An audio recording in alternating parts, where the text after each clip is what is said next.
Welcome to NFL Daily, where we are straight out the womb and into the Chris Wessling podcast studio.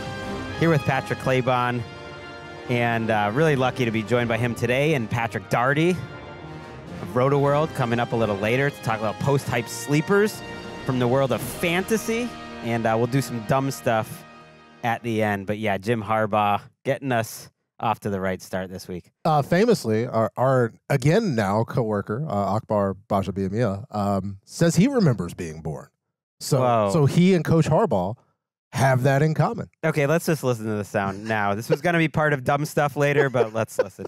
Just the way it feels, feels like New Year's Day, feels like being born. Feels like coming out of the womb, It's like you're in there and it's comfortable and it's safe, and now you're out, you're born, the lights are on, it's bright, got chaos, people looking at you, people talking at you, and just feels good to have it happen. There is like a medical condition. I've done this research before about people that can really remember things to an incredible degree. Now, there's also people that say they remember coming out of the womb. There is no scientific proof or way to disprove really that Akbar is wrong.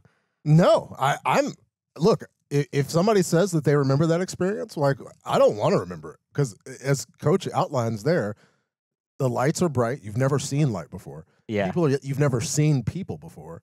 You don't understand anything. It's got to be chaotic. I don't want to remember, but shout out to anybody that does. That's a lot. I think the condition, or whatever you call it, is highly super autobiographical memory, HSAM. One of just 60 people, there's just about 60 people in the world with this that actually can remember things and be right about it, but not then. And yeah, that would be that'd be a tough memory. Here's what you got. Slime got stuff all over you. Yep.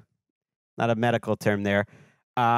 Just caused a lot of pain for someone that you love. Mm-hmm. I found as a new dad, it was a tricky experience. People say that's like the best moment of your life. I did not feel that, because it was a tough situation. The person I loved the most in this life, my wife, was not in great condition right then, and there was a lot going on, and it was a little dicey. So I was very happy that part was over, and happy to see my daughter Ellis, but I would not. It took a little while for it to set in and to get over the fact that this person I've known for a long time just went through something extremely traumatic. And now imagine that from Ellis's standpoint. Right. And that's a whole lot. And so they had to take her over to the NICU, the intensive care unit, because it's like a soft head and stuff. There's just a lot going on there. So yeah, that's what training camp is like per Coach Harbaugh. And, The best part is, if you watch the clip on YouTube, we are there, like and subscribe us there. He actually motions what it would be like coming out of that womb, Jim Harbaugh. I love having Jim Harbaugh in the NFL. And yeah, they're down in El Segundo. I hope to get there at some point during training camp. It's so close. We're so close to it. And they are at their new facilities. There he is. And boom. He's just the best. And they were one of the last teams to report. Now every single team is at training camp, even the teams that had to wait one extra day because they're starting on Monday Night Football. Everyone is there. Virtually everyone is practicing. It is happening. And let's talk some news before we get to the dumb stuff. News. All right, let's start in San Francisco. One surprise, one mini surprise, but not really today. Let's start with the obvious news, which is Bradon Aiyuk is holding in. He is not practicing. He was seen at the side of practice briefly on Wednesday, and then went inside to have a conversation with general manager John Lynch. I don't know if they decide, I've seen this in the past, that they decide it's almost a distraction for him to be standing out there. He might as well stay inside. He's in the meeting rooms, I assume, and lifting weights and all that, but maybe not out at practice. The bigger surprise with Trent Williams was not there, did not report for training camp, and is looking for a new contract. One of the best players in the NFL. That's newsworthy. Yeah, it's definitely newsworthy. And the results, like we've seen it time and time again when Trent Williams is not there. He's the biggest piece, literally and figuratively, on that offensive line. He's a part of what makes everything go, what makes them so dominant. And it makes perfect sense to me at this point in his career, still having that value and using whatever leverage he has, because it's more difficult now than it was before, but you can still use that to say, hey, I would like to be compensated properly. Yeah, so he has 3 more years left on his deal, so that's tricky. They maybe did not see this coming, but he's been so good, the best tackle in the league, that he has quite a bit of leverage, I believe, and he's willing to take the fines. I did a deep dive on these mandatory fines because it's confusing. But Trent Williams is at a point in his career where he will be fined. It's a mandatory. They can't waive it even if they want to. I believe it's $50,000 a day. That's a lot of money, but he will make a lot of money when he gets this contract adjusted. He is on the books for a $31 million cap figure this year, but the actual money he's making is much lower. It's under $25 million, and he sees under $21 million. He sees the market out there, and I don't think it's a disease of more thing that Pat Riley famously talked about with the Heat when you win. I think it's just a disease of you have all these great players and a lot of continuity. Yeah, and I'm sure some folks might look at it and look at the contract situation like Debo, the Bosas, right? And so it's like, oh, well, the 49ers just, guys are grabbing more. This is just what happens. Like you said, like when you have players of this caliber, you have to pay those guys, and they want those guys around, so they ultimately end up doing it. And fingers crossed, maybe for Aiyuk that'll take place. Yeah, Trent Williams had signed a 6-year deal 3 years ago now. So yeah, it's been a minute, and we'll see. That one's interesting. CeeDee Lamb, by the way, his fines, he can be fined by the Cowboys. I didn't mention this on our previous show, but because he's on a 5th-year option, there is a rule in the CBA. The team can waive it. So that is a situation where he's almost certainly not going to pay any fine money in the end, and I do think that will get done. In other contract news, Tua Tagovailoa is not doing everything at Dolphins camp. He's there. He's doing some drills, not all drills. I'm not big into the D word, distraction, but it's maybe the W weird, just weird. It's just a little weird. Especially when you're the quarterback, it's unfair, but the quarterback is just different. And like Coach noted that their relationship, right? It's standard. It's the same. Nothing's gonna strain that. My question is, why is this still happening? Like the price is not gonna go down, right? Because I don't think they're gonna pay him. This is the trickiest contract situation I think in the league, that his numbers would say he should just get the Joe Burrow type of contract, just like right near the top. I don't think they're going to pay him that. So I think it's I think it's going to be a little bit of a standoff. He might have to swallow some pride or take a little less money. I think they're trying to get him at a lower amount. Well, then it puts I could be wrong. Puts him in a situation where, okay, so Tua signs for something very short term, right? Okay. And then he outperforms that. Now you've got the same exact problem, but it's even worse, right?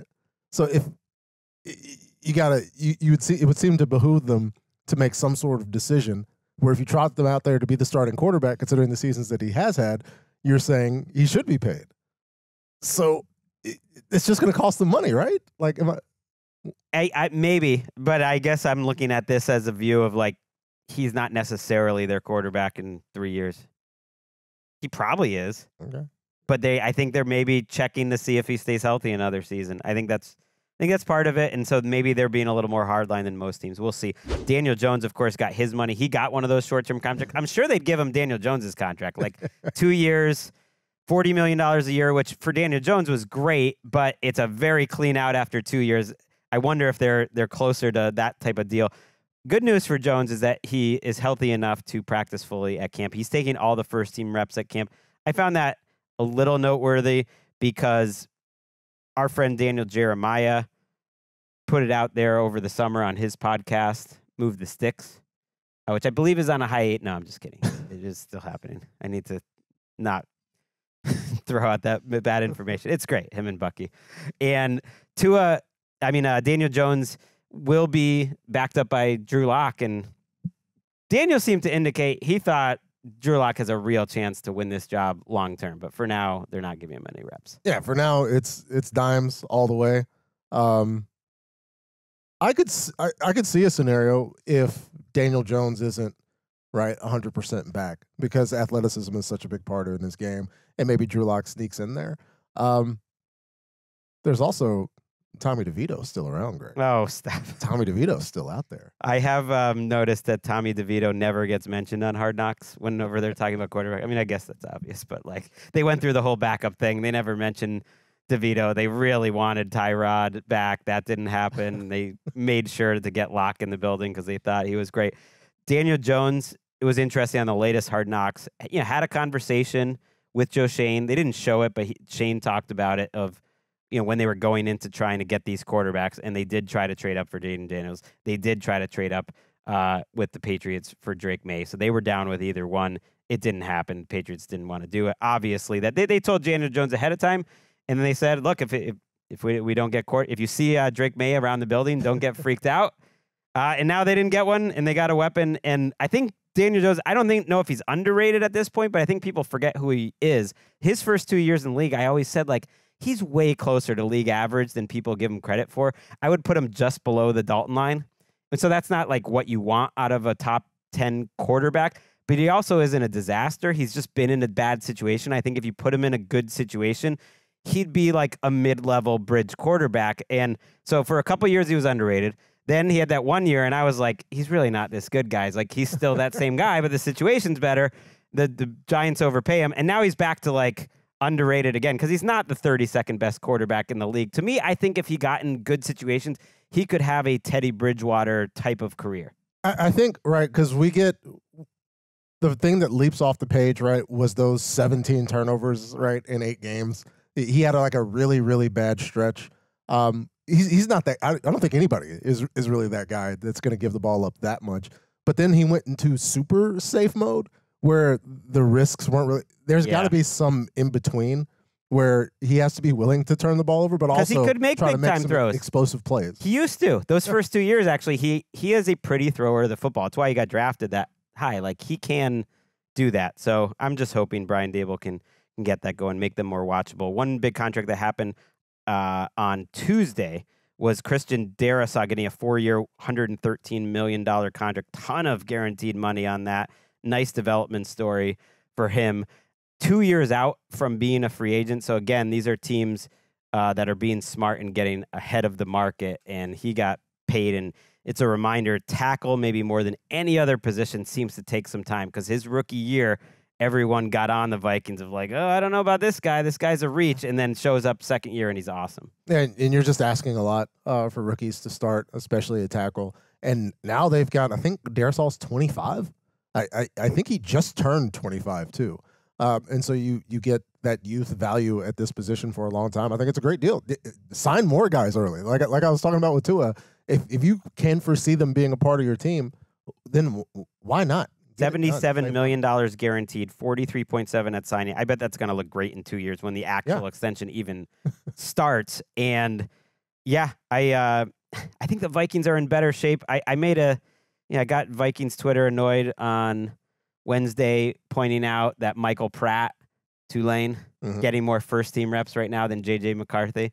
Because I was banging this drum during draft season. I was like, is J.J. McCarthy and Michael Pratt that different? I look at Michael Pratt, and I see a guy who's going to be in the NFL for 12 years. That was just taking a little shot. He's getting first-team reps only because Jordan Love's not there, but I think he's going to be a good backup. But I actually am kind of high on the Vikings. I don't know what their over-under is, but I bet I would take the over. I think it's a good team around that quarterback position. I think the defense has a lot of potential. I trust them more than the Bears. Put it that way. We talked a lot about the Bears on our last show with Stacey Dales, but I think the Vikings have a chance to be 500 this year. Yeah, especially considering what they were able to accomplish last year with the situation after Kirk went down. I didn't think about it like that, but yeah, why wouldn't we believe? 2 great tackles, like literally one of the best tackle combinations in the league. That's hard to find. 2 great receivers, an absolutely premium position. Maybe the best 1-2 in the league, has a chance to be. I think Jordan Addison is that good. And more defensive talent than you realize, and good coaching. Like, they have a lot that you want. It wouldn't surprise me if they're in the playoff mix.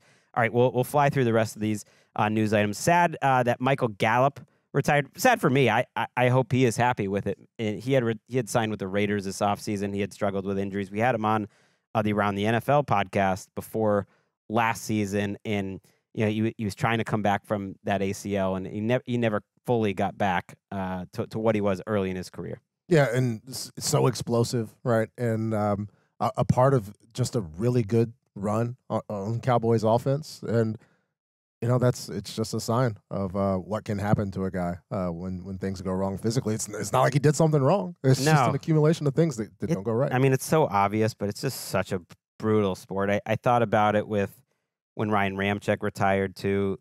That 2017 Saints class, for instance, like it's maybe the best rookie draft class of the last 20 years. And yet after 5 or 6 years, it's tough to stay at that level. Now Ramczyk can't play right now because of injuries, but even Alvin Kamara, like time comes for everyone. Time is a thief. Randy Gregory didn't report for training camp. He also didn't report for mini camp. They don't seem to know why. He also sued the NFL this offseason and the Broncos, so there's a lot going on there. Not sure if he's going to show up with the Bucs or not. Cooper DeJean is out 3 weeks to start training camp. He's on the NFI list. He suffered a hamstring injury in offseason training that we didn't know about, so could take him a little while to get going, but they're pretty deep in the secondary. And then I saw that Kyle Shanahan offered Bill Belichick an open-ended job. Did you see this? Yeah. Just job. He was just like, whatever you would want to do you want to join my staff? I wish I liked the idea of Belichick in the media, but that would have been cool too. Yeah, it would. Maybe it wouldn't have been cool. Maybe it wouldn't have had any material effect on my life. That's another. It could have gone horribly wrong, or they might win the Super Bowl anyway. So it's one of those things.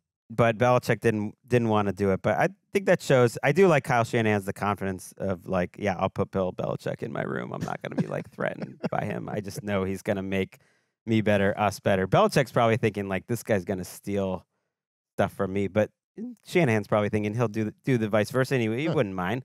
It's a risk worth taking for Kyle. No one was Mike Shanahan's bigger public supporter as like one of the greatest coaches of all time than Bill Belichick. So those ties run deep. Finally, we got a trend here to start training camp. Couple puke stories. Jameson Williams puked at training camp today and then returned the next play and scored a touchdown. I mean, if that's not football is back, then I don't know what is. Mekhi Becton also puked 4 times supposedly at Eagles practice. Hot there in Philly early in camp. That's not great. No, it's not great. And throughout my track career, you find out that there are certain people who just simply physical exertion equals regurgitation. Like that's a part of their and some people come to it a whole lot easier. And then I don't even always think it has a lot to do with people's stomachs or food. Some people do it before games because they just are so nervous. Some people are just giving it back, and I'm like, whoa, like, are you okay? And then th're running a race. Are you a puker? No, I am not. I have to have consumed a pathogen. I will not name the establishment, but I received a quesadilla burger from this one well-known national chain. Okay. And it yeah. I'm not a huge one, but in college, they don't close the bars in New Orleans. You show up there 18. It was 18 to get into bars when I was going there. Like it's asking a lot to make it through the night, and these nights last a while, night after night. And so I was very much like a boot and rally guy, where I would pull the trigger at 2 p.m. as like almost as a matter of course, not every night, but quite often, and then keep going. Because otherwise, I would just be on the floor, or you always felt better. I did. I also was a strawberry. That's the love of the game. Yeah, it was stupid, obviously, but this is what you do when you're. That's what I did when I was in college. I also puked. The worst experience I ever had. Why are we talking so much about this? But was as a strawberry truck driver up and down the East Coast. I've mentioned I had this job before. Of course. After freshman year of college, and yeah, you learn fast. Yeah, it's free strawberries. You just got them there all day. You're in a truck for 12, 14 hours. Like, there's a limit to how many strawberries you can eat. Don't just, like, eat it all day. That was a one-time mistake. Jameson Williams maybe is also a guy who just eats poor food. Randy, I don't know if you have this to fly up, but he has posted on Instagram over the years some, like, very revolting food. What is this exactly? That looks Randy, like. Can you step in? Yeah, that is a McFlurry on top of a cheeseburger. That's on top of a double quarter pounder. Correct. Game recognized game. Yes. It's okay. I Respect. understand not wanting to admit that you knew, Randy, but I mean, we all know. That's What, you've done that before? No, it's just Terrible. the 2 pickles. You can see the 2 patties there. It's clearly a double quarter pounder. Or a McDouble. One of the two. So I don't know if That's a Jameson great Williams. double. I don't know if that had anything to do with what happened. What is this? This is another Instagram from Jameson from Williams. From what I can infer, it appears to be nacho cheese ground beef on top of hot Cheetos. So this looks like ballpark food though, like something you'd get like at a high school football game I got to the front or something. of a line at Dodger Stadium this week, and I thought they had some like carne asada tacos, but then it was just the carne asada on top of the cheesy nachos, and I got to the front after waiting a while. I was just turned right around. I was like, I can't eat that. You punt on that. There's no way that's happening. Jameson Williams, though, confirmed dog. Put him up your fantasy boards now. And speaking of fantasy, let's talk to RotoPat. You're not done with me today, Patrick. We're going to come back after I talk to Pat Daugherty, and we're going to wrap up the show with some dumb stuff. But before that, I'm excited about this fantasy season. I'm diving more into it. Some post-hype sleepers, some guys not past their prime, but maybe not getting as much shine as they used to. After this.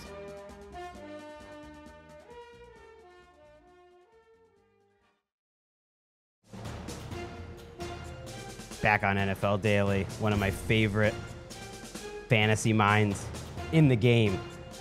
We're not waiting until late August this year to talk fantasy. We're doing it in July. We're going to sprinkle in fantasy segments each week as you get ready for your draft. And no other man I'd rather start with than Pat Daugherty, who I've tried to take credit for hiring over at Roto World multiple times. And then Evan Silva reminds me, he's like, I hired him, man.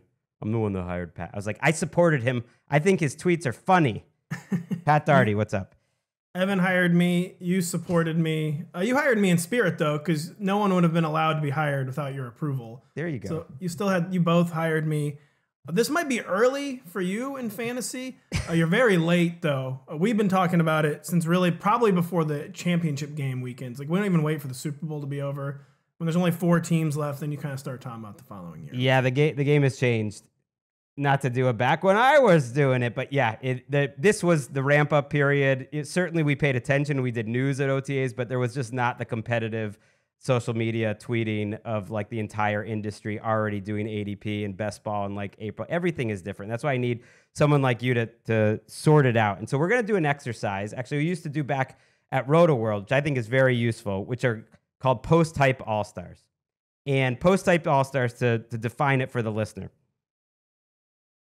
they, at one point, were built up. Their ADP, their average draft position was probably pretty high.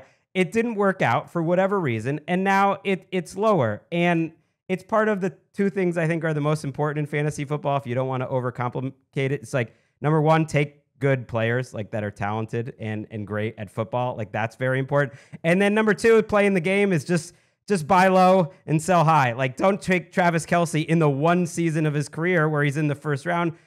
Take them after an off year, and hopefully we're going to go through all these positions and get a lot of guys out there. But these are the types of guys I would be targeting in draft without even necessarily being huge fans of them, just because their value is low and it's lower than it was in the past, even if they're still in a good situation. So I'm going to start out with wide receivers. I think that's where I had the most people. I'm going to go T. Higgins as my first one. And a lot of times this is going to be like a young guy who actually hasn't done that much, and T. Higgins actually has done a lot.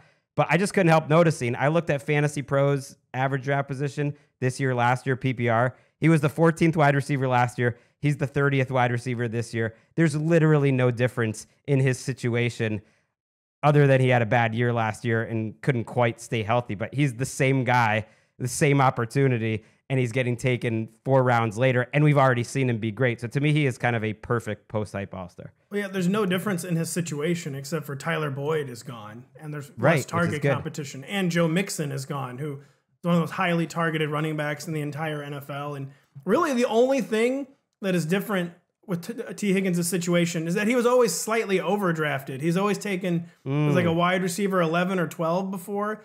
And he's the classic guy where he didn't quite return ADP, quote unquote, a few years in a row. So instead of just like putting him where he really should be, like in probably the wide receiver 15 or 16 range, everyone just now overcorrects, of course, and he's the wide receiver 29 or 30. So the only thing that's different are like positives for him. It's the classic contract year narrative, and they really need him. It's not a super deep skill. It's very top heavy, some superstars at the top, but it's not like the deepest skill core or anything like that. So they really need him.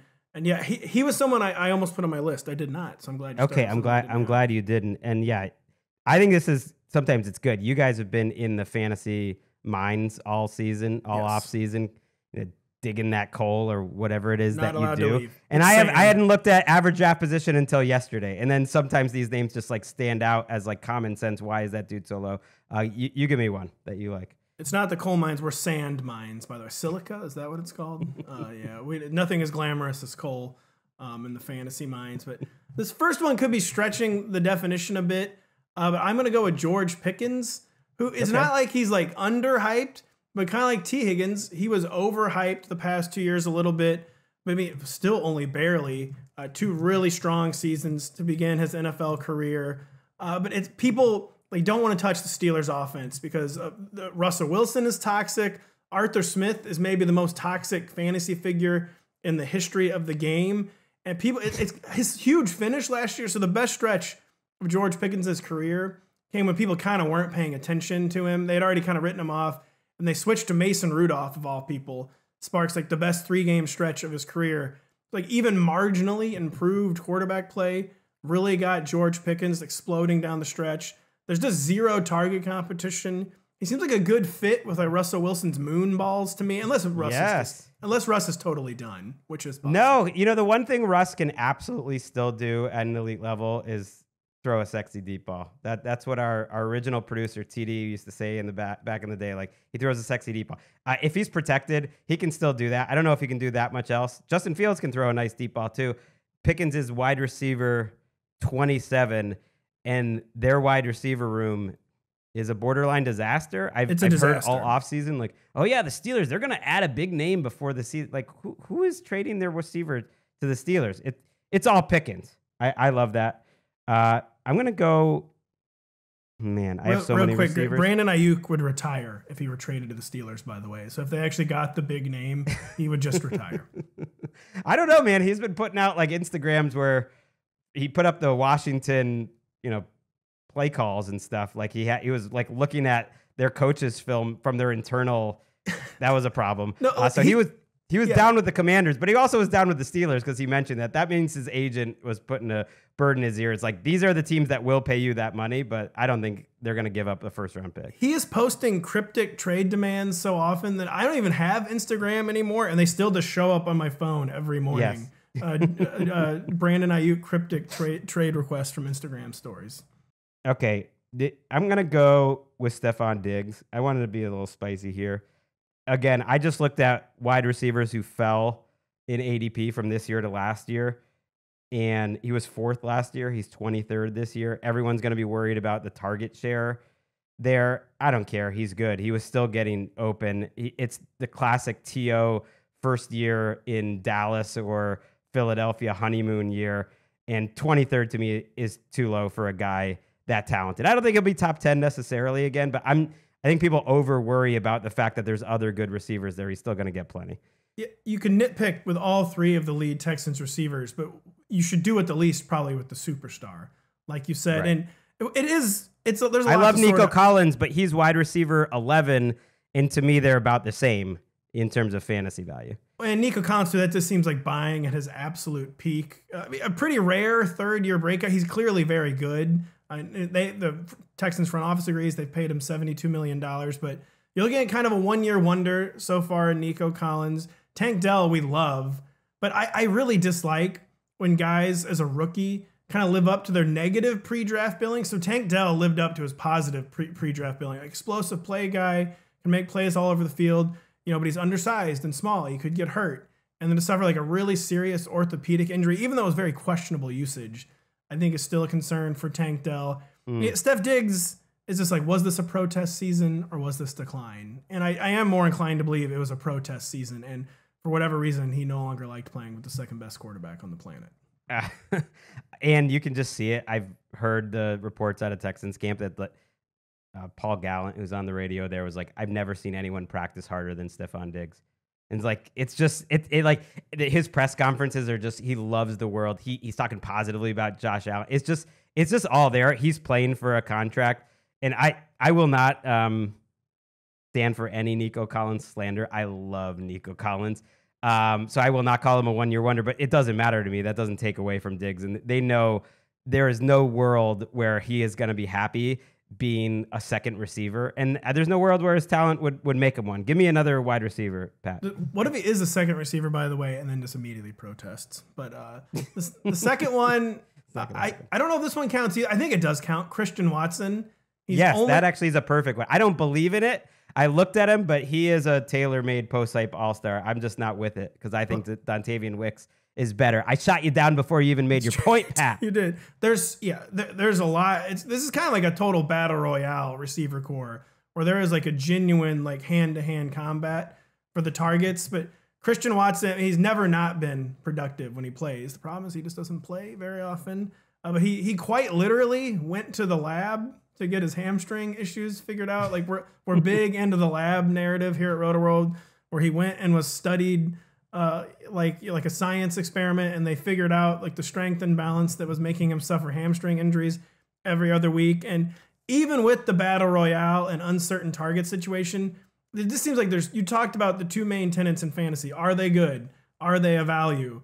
It just seems like there's too much value to be had with a guy with his track record as the wide receiver 41. So I do love Christian Watson as a post-type guy. Okay, wide receiver 41, it's fine. My issue is just, and I don't think Dontavian Wicks does not fit this exercise. He's just a straight sleeper or whatever you want to call him. Though, what I see is he's wide receiver 58, and he would be my pick to be their leader in wide receiver yardage. And I like Jaden Reed and Dobbs enough that I think Watson's got a specific skill set. He might be a good best ball guy.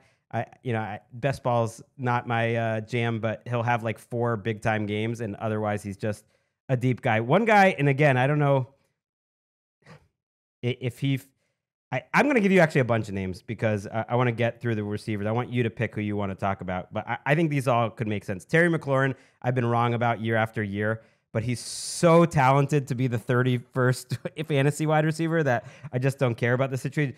Jerry Jeudy, I don't know if I'd actually want to do it, but he's 59th right now. So that's just a flyer, a post-hype flyer. The one I believe the most, Cooper Kupp doesn't work for me. I thought he would be way lower when I looked at this list, and he's still wide receiver 18. I was like, no, man, the way he looked last year, sorry.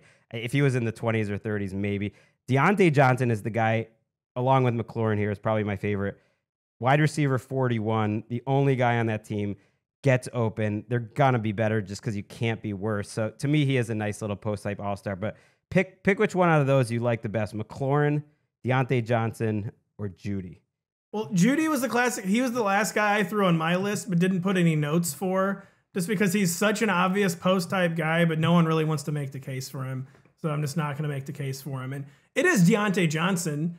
I mean, like fantasy, we focus so much on like workload and who is getting touches. And he got 140 targets 3 straight years before he had his protest season last year. Everything about the Panthers offense this year is about salvaging Bryce Young's career, getting him layup looks. There's really no better like layup receiver in the entire NFL than Deontay Johnson. And like you said, his ADP is just absolutely cratered. He's been beyond like... It makes no sense. Like we've seen how good he is. We've seen him produce. People are scared because he's on the Panthers. But Bryce Young had like a 100 quarterback rating. Patrick Claybon mentioned this earlier. You know, when he's thrown at Adam Thielen, the only decent receiver on his team. And to me, Deontay Johnson is just a younger, better version of Adam Thielen. Like you're not going to get crazy explosive plays, but he's very good with body catching in traffic, and he's going to get open. I've been drafting him on almost every team this year. And Jeudy was on my list. The other guys on my list was 2 other pretty obvious ones. Well, you could argue how obvious they are. One was Jamison Williams. I love how Dan Campbell begins every press conference with like a Jamison Williams hype session right now, I feel like. Called him a man on a mission. He just will not quit talking about Jamison Williams, who had probably the best game of his career and the biggest game of his career in the NFC Championship game where he made some game-changing plays. He's finally healthy. He maybe seems like he's finally with the program. I promised you last week I would bring up a gross one. Okay, yes. and it's Quentin Johnston. Does he count? Because he might not even count. Yeah, that counts. You got to stand for it, but he might not count because he was never hyped to begin with. No. He was at least enough that people were drafting him, and before he had a bad camp, people were. Yeah, he's definitely that. But yeah, as two of the only grown men that still use the word gross, which I think went out with Wicked back in the 90s. Although you're not nearly as old as I am, despite your 4 children. I mean, shout out to Rotopat getting it done here. I take my orders from the Pope, right? When did it become okay to make fun of parents for having like more than 2 children? Jim Gaffigan has a whole like bit about this, which is great, that people just treat him like a freak. Like once you get to 3 or 4, it's like, oh, what's wrong with you? Like meanwhile, it's like everyone's got like 7 dogs and no one gives them any crap. I don't know when it became okay, but I feel it acutely because when I tell people we have 4 kids, I seriously self-consciously going, I don't know, man, we're not, like, it's not a religious thing. We're not like weird freaks. We just like kids and we keep having kids. And I do feel very self-conscious about Kids are great. They make you happier. And then you're like, wow, this relationship is cooler than any other relationship I've ever had in my life, maybe. Why not have more of them? Back in the day, 4.5 was like ADP for kids. So you're just old school. My family's only half done too. No, that is not true at all. I don't think that's right. People making you feel bad. All right, let's do running backs and quarterbacks. I'm gonna start with one, and this is where I think when you're drafting fantasy, sometimes you got to be emotional, not just make it all about your feelings. Just look at the facts. Tony Pollard was RB8 last year, a top 15 overall pick when he was coming off a devastating injury. He is now much healthier, should be more explosive. He is now running back 29. I get that he's not going to have the same workload. In fact, I think Tajay Spears is incredible and is also a good value, but both things can be true. 29 for Pollard. I think Callahan as their offensive line coach, even though I didn't love what I saw last year, it's just if you just look at the facts, you look at his age, you look that he's healthier now, you look where he is and what his talent is, that's the You could make the argument that it's a very good thing he isn't going to have the same workload because his greatest success, both as a real life player and as a fantasy threat, came as like the 1B, the change of pace guy who got put on the field. And it was always like a third down where you can make an explosive play, or in the red zone where you could score a touchdown. So maybe it's a good thing that the workload comes out. And I think it is. They're going to run a ton and they'll each get 200 touches in a perfect world. Just super convenient narratives, like you said. He's actually healthy, and he got paid. When someone gets paid, they want to use you, so he got paid. Give me one. Give me a running back. Kenneth Walker? Like, I know it's Ryan Grubb. I thought about him. It's Ryan Grubb, Mr. Passing Game from the University of Washington, but early in the offseason, Mike McDonald did the classic talking up fire and brimstone, talking about the running game. He said he wanted to win the time of possession battle. Like, I feel like I hadn't heard that one in a while, especially from like a progressive-minded coach like Mike McDonald. This was like April, so maybe it's like the Ryan Grubbification of the offense has intensified. They will look more like the UW offense and not like the Ravens offense. He's just such a rugged runner. He's the classic guy. Like if you want to limit Geno's attempts, if you do want to win the time of possession battle, Kenneth Walker gives you those kind of carries. He was not efficient last year, but things were just going south kind of in general. He was still a tackle breaking force. And he's like the RB 16, 17. I think he could easily still get into that 10 to 12 range. I think that's good. And Grubb had awesome offensive lines in Washington. Like they always were coached well. And to me, he's a classic. Even though I like him, he's probably better in fantasy than reality because big time. He's going to hit those 50-yard touchdowns and he's going to have those -2 runs. But those -2 runs don't really matter that much in fantasy. Kind of the opposite of him, who I think is underrated, is Ramondre Stevenson. Last year, RB11. This one isn't as dramatic, but 30th overall. This year, RB18, 58th. Just one of the few guys who is going to have the backfield to himself. They're not going to overuse him like a couple years ago, but is great on passing down, is clearly the best running back in that room. They paid him like a top 5 running back, and I think that shows what they want to do for him. So, again, it's just looking at value. Like my son got carried away and took him in the second round last year, I think, or first round. I think it was second round. It's like that was too much, but now he'll be 4th or 5th and give you that second round value. The only thing with Ramondre Stevenson that I fear is Bill Belichick clearly determined that he caught too many passes and scaled back that role last year. And then they did great. He's a great receiver. He is, so but I don't they signed buy that. Antonio Gibson. I just feel like it's back-to-back regimes. I get it, but Jacoby, and maybe not Drake May as much, but Jacoby loves dumping it down. So you're not moving me off this one. Give me one. Do I have to give you another running back? Because I didn't really even want to say Javonte Williams, but I am just. Oh, no, don't. Yeah, I'm not drafting him. I will say that. So one of the reasons he's a post hype is because I'm not hyping him. But there's just so much talk about the Broncos running back competition, and he still has the strongest case by far to be the number one guy. And he's kind of like Tony Pollard. Well, he'll be another year removed from his injury. He didn't look right to me. No, he hasn't looked totally right in a minute. I just go, hey, the Denver situation seems to me one of those in fantasy. It's just like you can just be like, no. I actually don't think it's never gonna help. Like maybe a waiver drafted. wire pickup that like hits for 3 weeks. That's what I would want out of a Denver backfield. I don't think it's hyperbole. I don't think I've drafted a single Bronco. No, I haven't done enough shouldn't. best ball drafts to do that because you eventually draft everyone at some point, but I haven't drafted a single Bronco. 2 spicy ones here, very late. One I really believe in, and one that's just funny to me is J.K. Dobbins, RB49 right now. I just think it's Jim Harbaugh and the situation, and it might be something where he just helps you late in the season. But he is fully healthy. I know he's coming off a torn Achilles. He's shown that level of talent that's worth a shot. And then if you just want to get freaky in a deep draft, I mean, I couldn't have been more wrong about Dameon Pierce. But if you go from the first round to RB61 and you're not totally confident in the guys in front of Dameon Pierce staying healthy, I would take him in the 17th round. I mean, give me a little RB61 Dameon Pierce. I'm fine. Another one, I would get freaky. I don't believe in this player at all either, but Alexander Madison is the RB62. Okay, see, but we want players we believe in.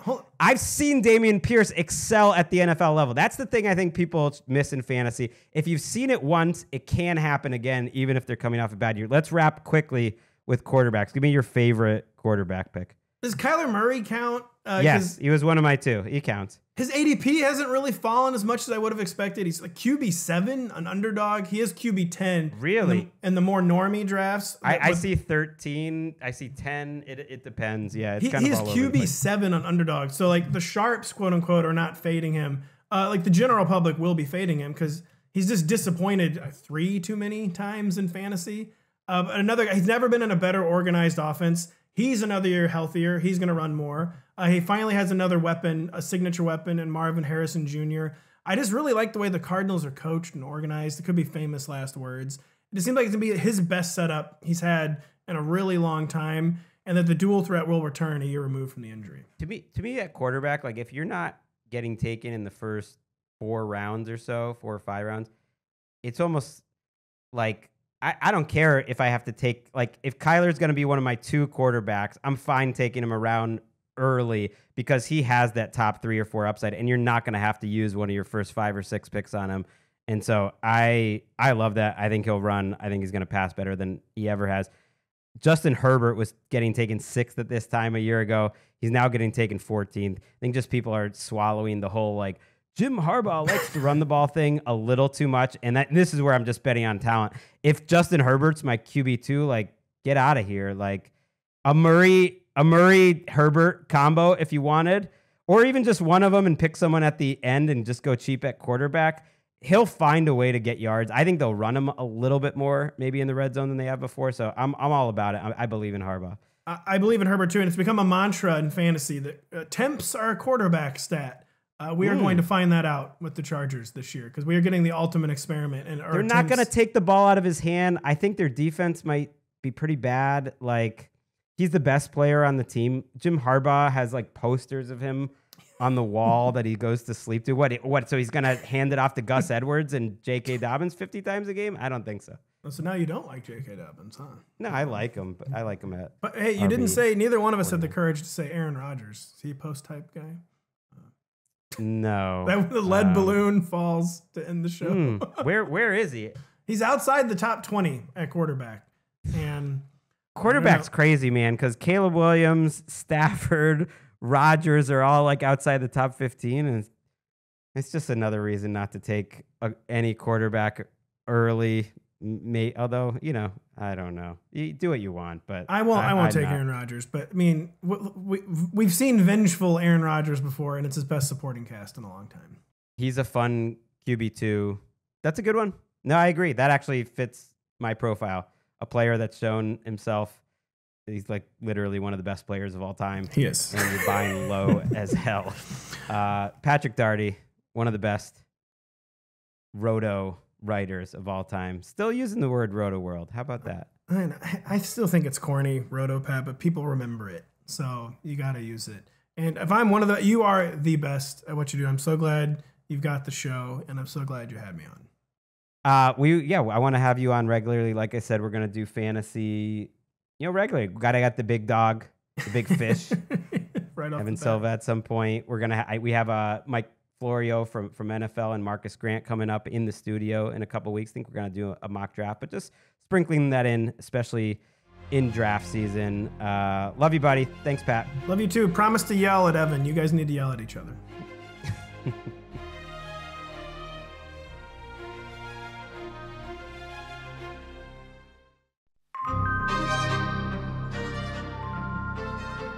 Back on NFL Daily, wrapping up the show with Patrick Claybon before he hits the road.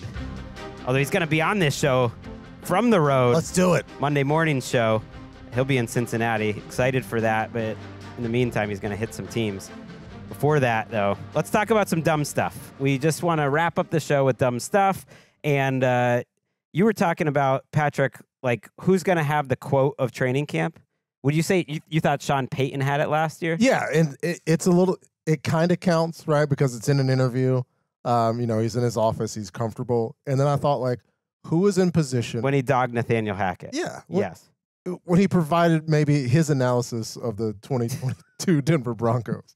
I want somebody to do that again this year, but I'm worried that there was so much fervor that everybody's going to be buttoned up in P's and Q's and in respect mode that we're not going to get any fun. Well, Sean Payton's, to me, a good candidate to make it happen. I think Jim Harbaugh, we already heard on this show, is a good candidate because older people, not going to say guys, but older people, they don't care. They know what does it really matter. Like I'm looking forward to being even more of that person that just doesn't care and they'll say whatever. And Sean Payton, he's won his Super Bowl. He's made the money. He doesn't care. I really actually found this interaction at Broncos camp very funny. It was Sean Payton's first press conference of training camp. Coach Cecil Lammey, Denver Sports. I'm going to piggyback on the Greg Dulcich thing. How far behind is he based on Lucas Kroll was maybe your best player this entire offseason? And I hope you had a good summer, by the way. I do too. But did you say Lucas was our best player or best tight end? It's arguable. He was among the best. No, it wasn't. No, it wasn't. No? All right, I'll answer your question, Okay. but you're not close. Lucas Kroll.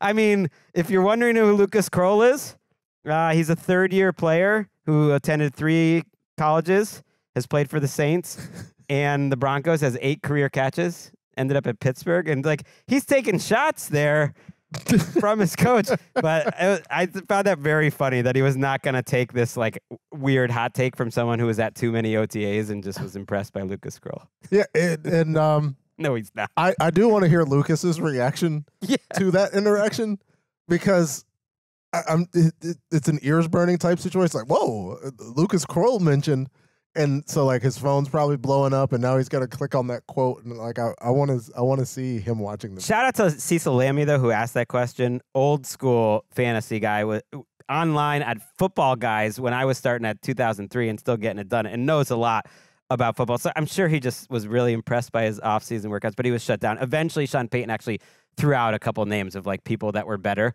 than Lucas Kroll, and he said Patrick Surtain, good choice. Yeah. And Quinn Miners, who they just gave $80 million to. So he was like, there are 2 players who have had better off seasons than Lucas Kroll. But I love that it was unnecessary, but he wasn't going to let that slide. Do you have some candidates of who might also have some good quotage? Well, there was Brandon Beane was reacting to an anonymous GM saying that Josh Allen was overrated. And he said, there's idiots everywhere. Okay. And I think it's not spicy because it's not like something that some other team is going to have to answer questions about. But it is a fun quote that kind of takes me in the direction where I want these guys to be comfortable up there answering questions and not, shying away from having fun. I love that. It reminds me of Tom Emery, my high school tennis coach, who had a vision of this group when we were just in elementary school, and it led to a high school championship. But he once told me, I remember at practice, and he was like, Greg, one thing you got to learn, 99% of people you meet in life are idiots. And I was like, "Whoa, Thanks, coach." But I gotta say that I don't know if 99's high. Yeah, that's a touch. Might have been even 95. I don't remember now, but it's a touch high. But I gotta say that quote pops up in my head in a way most words of wisdom at that age have not stuck with me quite as long. I want to hear from Jamar Chase. I like this. He was interviewed as part of the top 100. We've been rolling out the top 100 at NFL Network and on NFL Plus.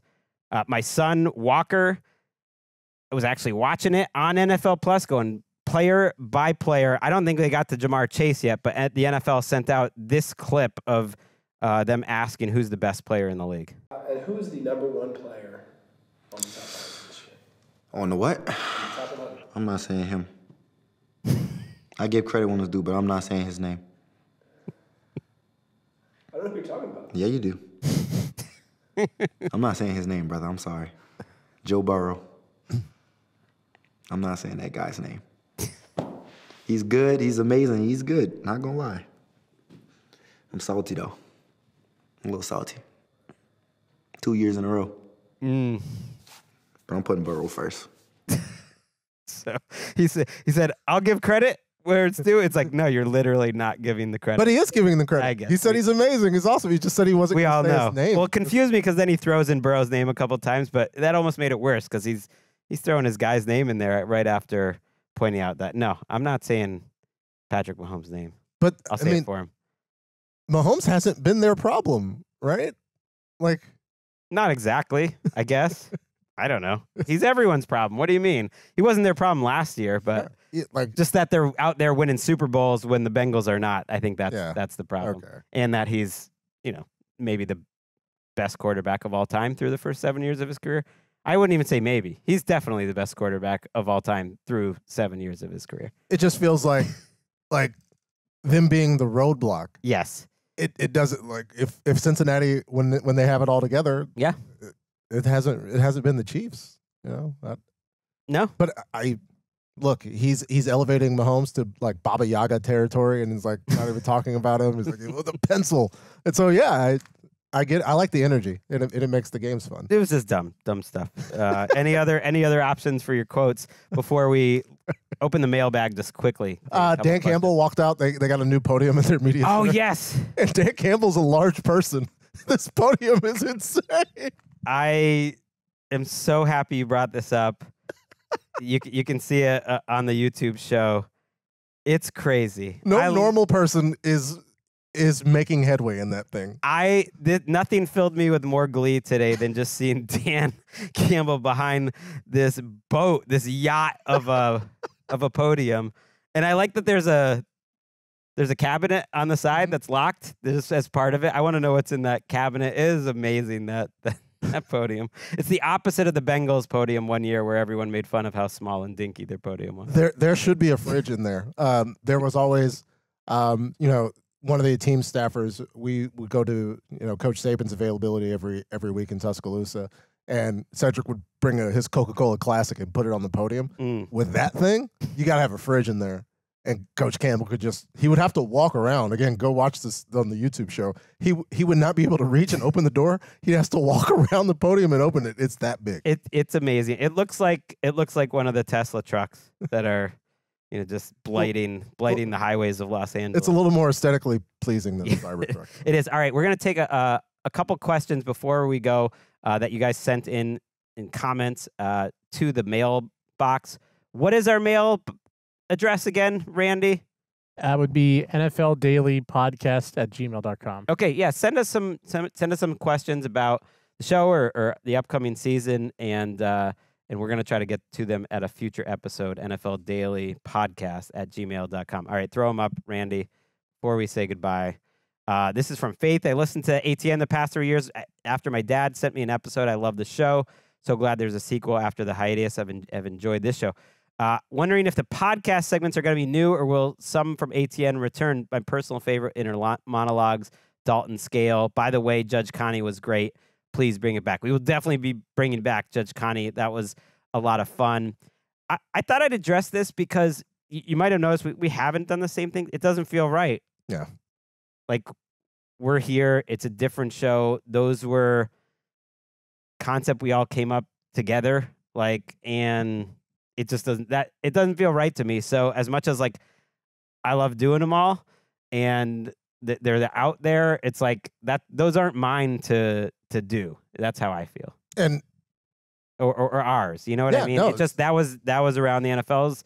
Those were those shows. Dalton Scale's different. That's just in the universe to me. That's bigger than anyone. That's telling the truth about how football, including Andy, works. Because that was even before that was a concept Chris came up with. So I think I referenced it in this show. So we will be referencing it, and maybe I'll do some Dalton Scale stuff. But that's for the most part, I don't want to do the same stuff. Yeah, and it's not because of the quality of the stuff. No, it's just amazing. It's gone. It's gone. But of course people have asked, and we did say, we're having the preview show, we're having our recap show, and we'll have picks of some sort, and it'll be different. Let's throw up the next one before we get out of here. Don Crean says, if and when things go south, why should Nick, and talking about Nick Sirianni, be fired if he didn't pick his own OC and DC? If Howie picked Kellen and Vic, Howie owned Kellen and Vic. Owns is aggressive. Jeffrey Lurie owns Philly accountability. This is just how it works, bro. Like, when you're not in charge, you get blamed sometimes for things that are out of your control. And I think they viewed it like, yeah, we'll keep Nick Sirianni and we'll keep it under our parameters. These are the parameters he's going to have to work with. And if he can't make this work, sorry. And the first person that was made aware of those parameters was most likely Nick Sirianni. Sure. So he is, you want volunteers, not hostages, and Nick Sirianni is completely fine being the head coach of the Philadelphia Eagles. That's a perfect point to make, because Doug Peterson was surprisingly fired, I believe, based on the reporting that came afterwards, after not accepting a similar idea. Exactly. He was just like, what? No. I won a Super Bowl. No. And Nick Sirianni was that close to winning a Super Bowl. But I get it. He has a very talented team. He loves coaching, and he's going to try to make this work. It is just a little weird. It's slightly weird. Because coaches usually pick their staff. But the Eagles do things a little differently in general. And for the most part, it's been very effective. And if, like we talked about Bill earlier, if Bill Belichick was willing to probably give a little lenience to his staff preparation and choices, then he'd be the head coach of the Atlanta Falcons. Oh, I thought you were going to say he would be the head coach of the Philadelphia Eagles, because they did speak with him. Howie spoke with him. Maybe. So who even knows how that conversation went or how it could go in the future? That's something to watch. Watch out for NFL Daily. Appreciate you guys listening. We have Brian Baldinger. Baldy! Excited about this segment we have cooked up with Baldy, and Mike Garafolo is going to be on the show to wrap up the week on Friday's show as well with some news. So looking forward to that. Looking forward to having you, Patrick, back on Monday's show. And until then, yeah, we're out the womb. Just wipe off that gunk and let's go. Music by John Placenta. For Patrick and Randy, we'll see you next time.